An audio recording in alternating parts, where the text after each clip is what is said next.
It is. Responsibility is scary. So you guys are going to be seniors. You're supposed to be the ones that are setting the example, looked up to be in charge. You're the older ones. And that's sometimes what it's like to be a teacher. All of a sudden, you step up in front of your room, you're like, holy cow, I'm supposed to be the one that's responsible and ready to lead. And are you or are you not? You guys have probably had, raise your hand if you've had a teacher before that doesn't look like they really belong in front of the classroom. Okay, a couple of you guys have had that situation. I'm sorry that feels like that. How many of you felt like that during fifth hour this year? Okay, all right, a few of you felt like that. Okay, I'm trying to be funny. Nobody's laughing at my jokes. Jeez. All right, so here's where we're at. Okay, um, mathematical induction.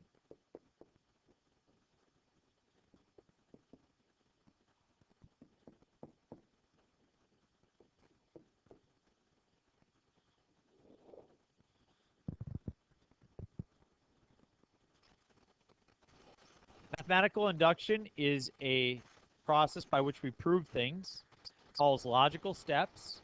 Most of you like logic, right? Like when you're speaking with people, you like when they are logical.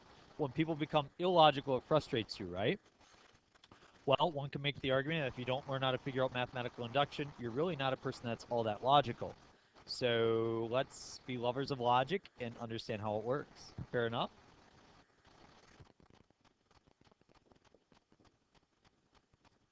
Prove the sum from 1 to n of k is equal to n times n plus 1 divided by 2.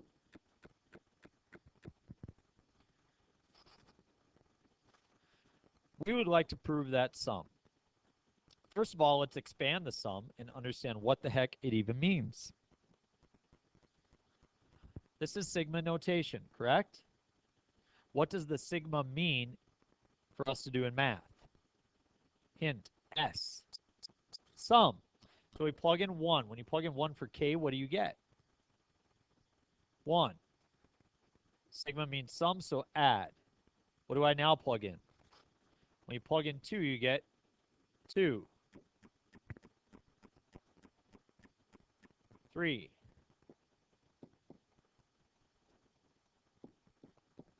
Does everybody have an idea of what's happening now? Plus dot, dot, dot, dot.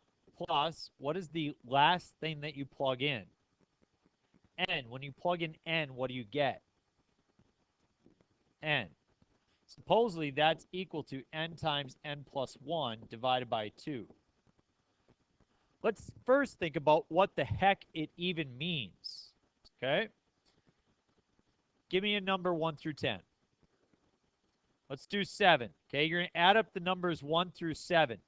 I'm going to tell you guys that the numbers 1 through 7 add up to 7 plus 1 is 8, divided by 2 is 4, times 7 is 28. I'm going to guess it's 28. Let's try it. 1 plus 2 is plus 3, plus 4, plus 5, plus 6, plus 7. See that? Give me another number 1 through 10. 3. I'm gonna plug in 3. 3 plus 1 is divide by 2 times 3, 6. I'm gonna say the numbers 1 through 3 add up to 6. 1 plus 2 plus 3. Seems like the rule is true, isn't it? We want to prove that it's true. It's not enough to just show it's true for a couple cases. You see, that's what sometimes gets done in the real world because mathematics is in a vacuum. It demands perfection. It says we can prove it's true for all things, which makes math somewhat superior to all other subjects, okay? Because we don't go by just a certain number of test trials and say, well, that's good enough, right? We say prove it to be true, or we get rid of the notion altogether. So let's try.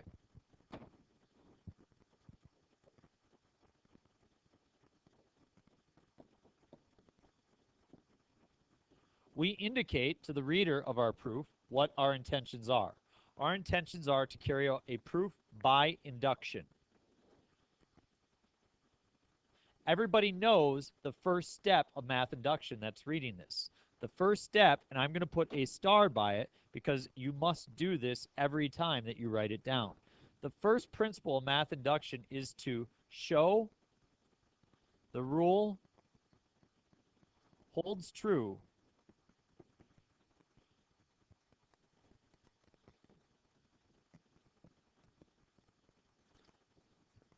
for the first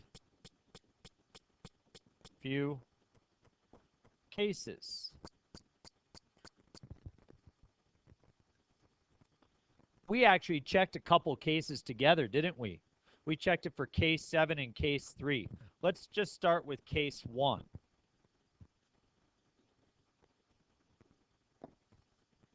Do you remember Gauch when he got in trouble and he was in a grade school classroom and the teacher said stay after class and add up the numbers 1 through 100? And he did that. He used this rule that we're using right now. Okay? He said, let's go 1 through 100. He said, no big deal. Okay? He said that 100 plus 1 is 101 times 50 is 5,050. Boom. Got it. Right? Super smart guy. Right? One of the greatest minds of our lifetime. Not our lifetime, like history. Whatever. Oh, that sounds crazy of history. Wow. All right. So what if the teacher would have said, hey, Gauch, you were naughty today in class. You have to stay up here and add up the numbers 1 through 1. Yeah. What do the numbers 1 through 1 add up to? It's 1, right? No big deal. That's what we're doing right now. Let's just do case 1. The number 1 should add up to 1 times 1 plus 1 over 2. Is that the case? Yeah, that gives you 1. Works out. Let's try case 2. Well, how many numbers are we going to add up now? 2. So we would take 1 plus 2. N represents how many terms we've added together. How many terms have we now added together? 2. So that would be 2 times 2 plus 1 divided by 2. Are those the same? Is 1 plus 2 the same as 2 times 2 plus 1 over 2? It is. They both give you 3. Looks like it's working out, isn't it? Let's try case 3. 1 plus 2 plus 3. Well, how many terms have we added together now? So I've got 3 times 3 plus 1 divided by 2. What is 3 times 3 plus 1 divided by 2? It's 6. Is that what 1 plus 2 plus 3 is? Hey, it seems like it's really working. Are you convinced? Emma, you look skeptical. Oh, you do think it works? No, it doesn't work for all numbers. You just have to be convinced by it. Do you feel like you need to try 4th? You don't? You see, if you feel like you need to, then you need to do it. We only technically have to show case 1. But I like to show enough to where I feel like I see what's happening and I'm convinced by it. Is everybody convinced by it? Then great. We are done with step 1 of the proof. Can you do step 1 of the proof? This isn't that big of a deal, is it? Number 2.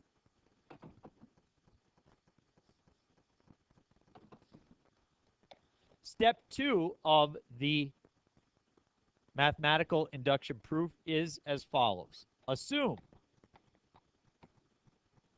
the rule holds true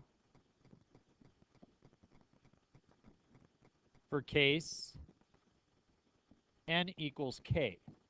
So we just showed it for case n equals 1, n equals 2, n equals 3. We're going to assume it works for n is equal to k, where k could be number 1, 2, or 3, or anything on after that, okay? We're going to assume that that's true. I know that you're worried about it because you're like, assume, that's kind of naughty, right? Because if you assume something, that makes a blank of you and me, right? And that makes us, you guys never seen that before? Oh, really? Yep, don't make assumptions because if you assume something, that makes a butt of you and me. And so we got to be careful, all right? But in this case, it's actually going to work out quite well. And we actually call this our inductive hypothesis, IH, okay? And I'm going to write down for you what the inductive hypothesis is. And what we do is we take our expansion, we write the same expansion out, but instead of having n in its place, we put k. So we have 1 plus 2 plus 3 plus 4 plus, we're not doing n now, we're doing Okay, so we put a k there and we put a k there. You think you could write that out? Well, let's write it out. 1 plus 2 plus 3 plus 4 plus ... plus k is equal to k times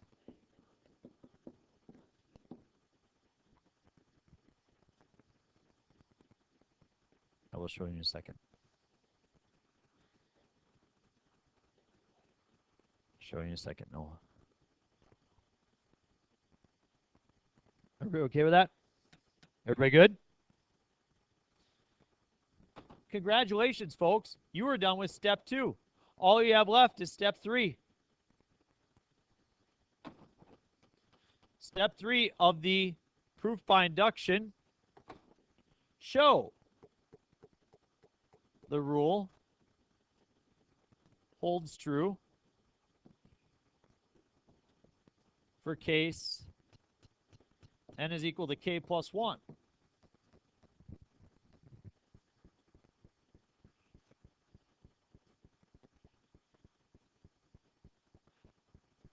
This is where it starts to fall apart for people. When we said n was equal to k, what did we plug in for n? K. So now if n is equal to k plus 1, what are we going to plug in for n? So wherever you see a k here, that will be a k plus 1 in its place. So we have 1 plus 2 plus 3 plus 4 plus ... plus. Now, I know that this may make some of you uncomfortable, but you got to work through this. I'm not just going to write down k plus 1. I'm also going to show the term before that. Okay? I'm also going to show k. K comes right before the k plus 1, right?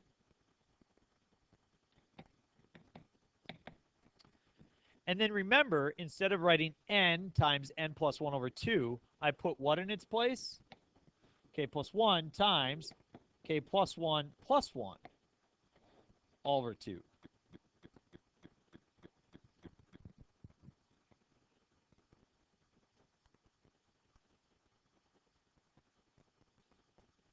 Is everybody okay with where I got those pieces?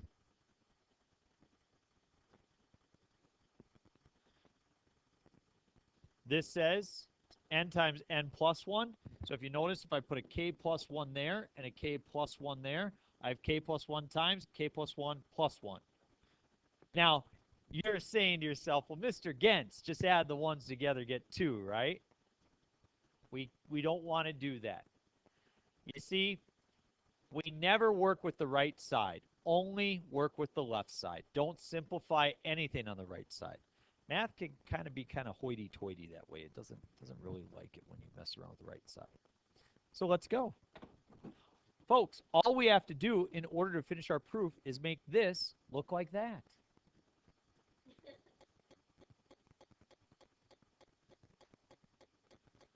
If only I had a way to get rid of that. If only I had a way. Oh. Logan, are you telling me that you see this somewhere else on the board? Oh, it's right there? And that's equal to... Oh, so that thing can go right there?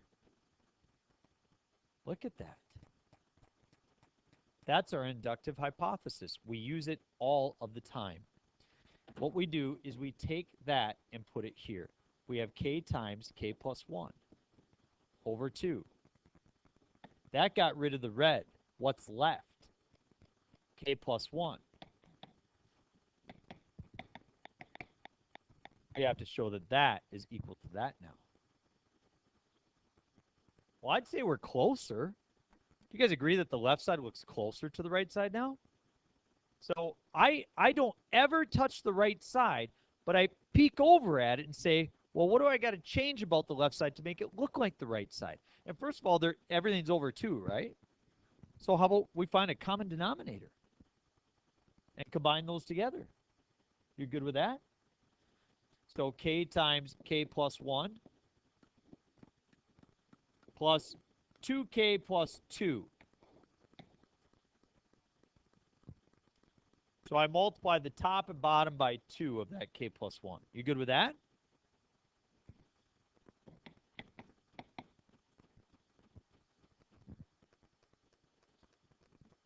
Okay, again, I want to make this thing look like that. It looks like this is factored, isn't it? Well, if I want to factor this, maybe I should just kind of combine all the terms together first. So I got k times k is k squared. I got k times 1 and 2k, 3k. And then I've got 2.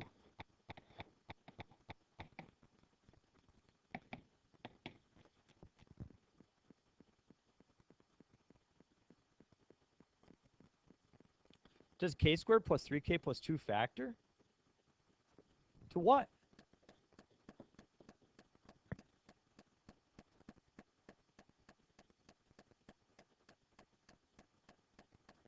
K plus 2 and k plus 1?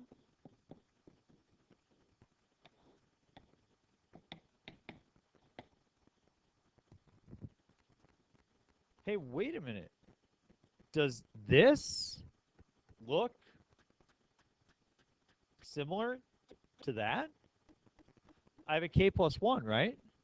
And here I have a k plus 1. I have a divided by 2. I have a divided by 2. Here I have a k plus 1. Here I have a k plus 1 plus 1. Well, I could just separate that 2 into 1 plus 1, right? I mean, k plus 1 times k plus 1 plus 1. I mean, 2 is the same as 1 plus 1, right? Is that now the same as what I have on the right-hand side?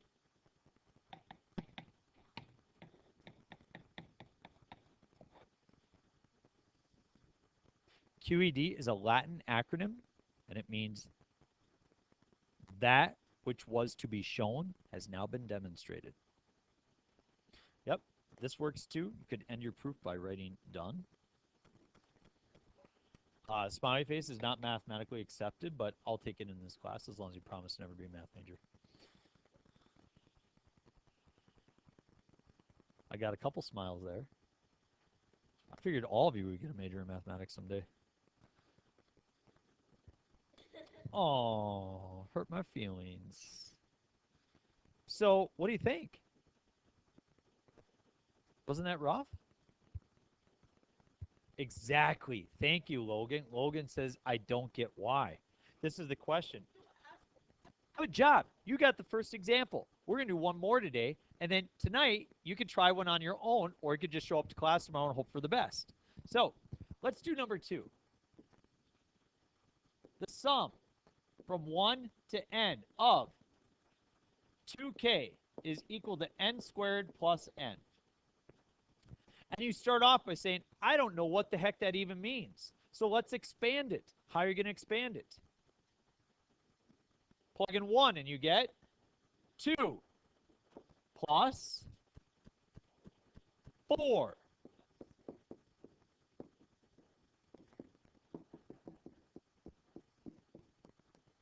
What is the last thing you plug in? N. And when you plug in n, what do you get? When you get 2n, right? If you take an n and put it in the place of k, you get 2 times n. Everybody agreed? You got to plug that in. Okay? So, we have, this is our first term, second term, third term, fourth term. This is our nth term. So we did n terms. So we would get n squared plus n. This is the claim. It's claiming that this statement is true. Let's prove that it's true. Proof by induction.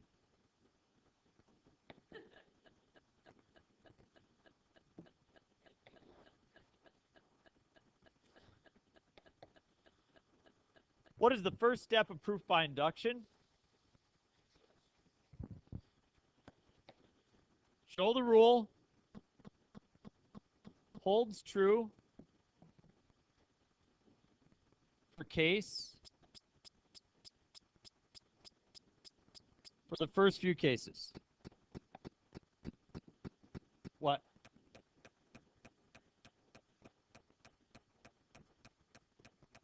you need to indicate to the reader what the heck you're doing. Because us math people, we can kind of get a little picky about whether or not it works logically. You help me out. Case 1.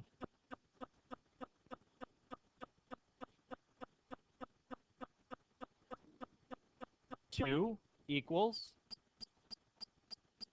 what do we plug in for n? No, we don't plug in 2. We plug in 1. There's one term. It's your first case. Is that true?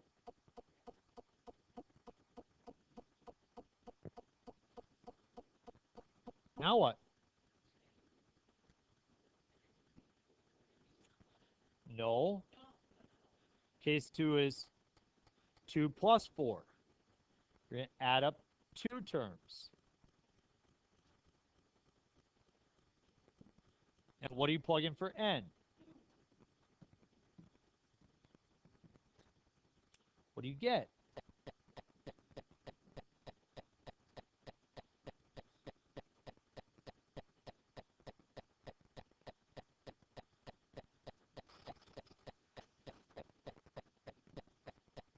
What do I plug in for n now?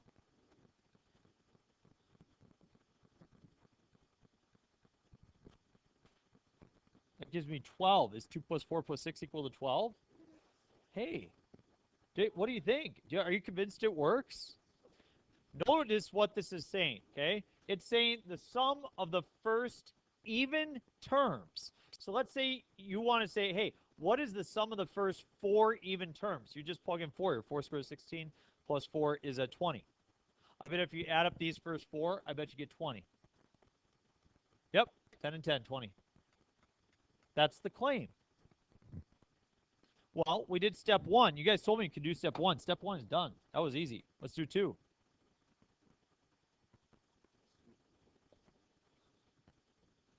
Assume the rule holds true for case what?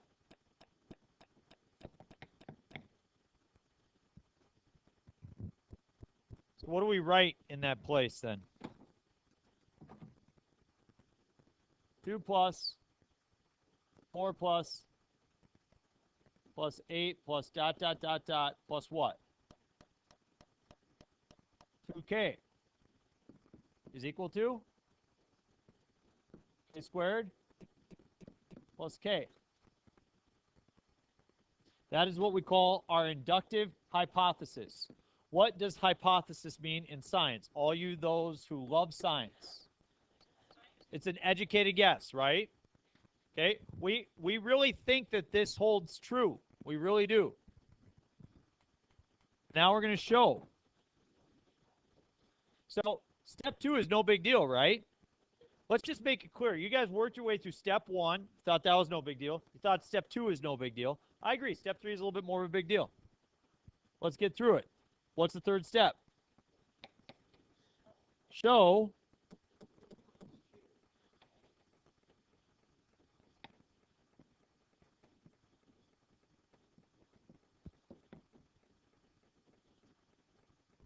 for case what? Well, why even bother? What does that even mean to me? So what if it works for k plus 1? That means it works for 4 and 5 and then 6 and then 7, right? Yeah. Okay, great, cool. You guys like that domino flip idea, huh? Yeah. All right, I've done my work. All right. Yeah, I try. All right. So I wasn't the first one to come up with that. I won't take credit.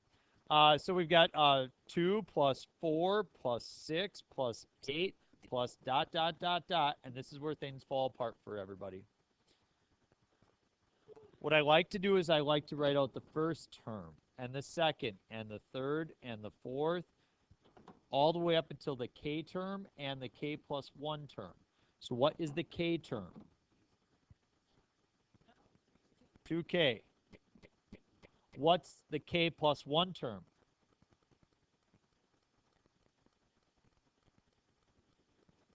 2 times the quantity, k plus 1.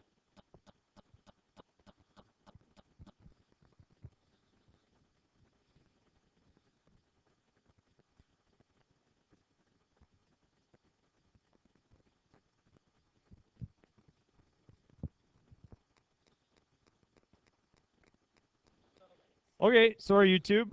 Believe it or not. Oh, there. All right. Okay. We're going to say everything's good right now. All right. Very good. So, notice what we plug in then for our formula. We got this guy right here, and we used to plug in n, then we plugged in k. How many terms do we have now? How many terms do we have now? So, we plug in k plus 1.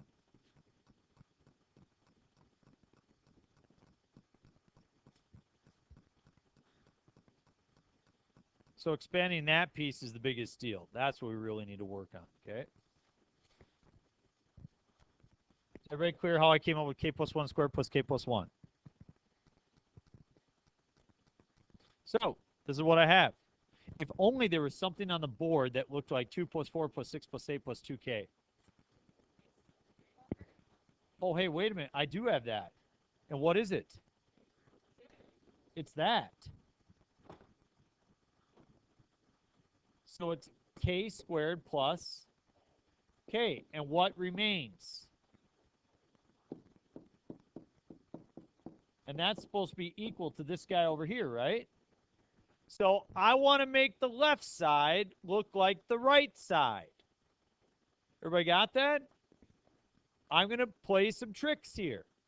I got k squared plus, I got a k plus 2k, which gives me 2 times 1 is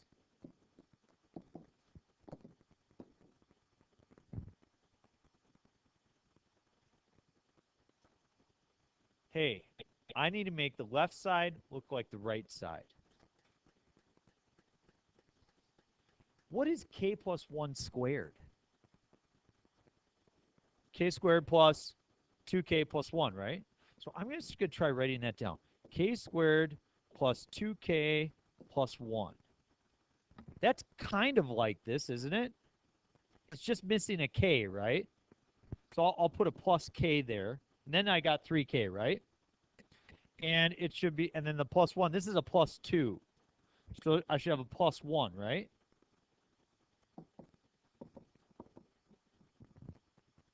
Everybody agree that this is the same as that? Well, k squared plus 2k plus 1, what does that factor to?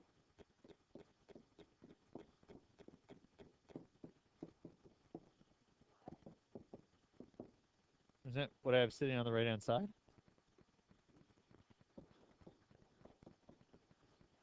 No, it's not magic. It's logic.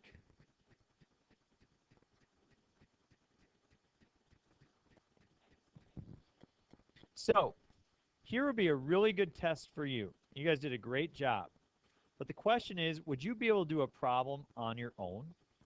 And so tomorrow, when we start out class, tomorrow we're starting out with this problem right here. The sum from 1 to n of 2k minus 1 is equal to n squared. What you should do is just between now and the end of the hour, or tonight, is just try to write out that one. You told me step 1 was a piece of cake. You told me step 2 was a piece of cake. Step 3, a little bit more involved. But we're going to go over that right away at the beginning of class tomorrow. We're going to do one more together. And then you're going to have to start trying them on your own. Because on Tuesday, you're on your own. But you're going to get it. Because you're going to focus. And you're going to work at it. Y'all got that? Question, sir. Yes. We're spending 3 days doing this. Now, these are definitely the easier problems. Without a doubt, we've got some harder problems that we could get to. No need to necessarily do that, but we'll definitely try some of these, and we'll see where you're at. You may. You may.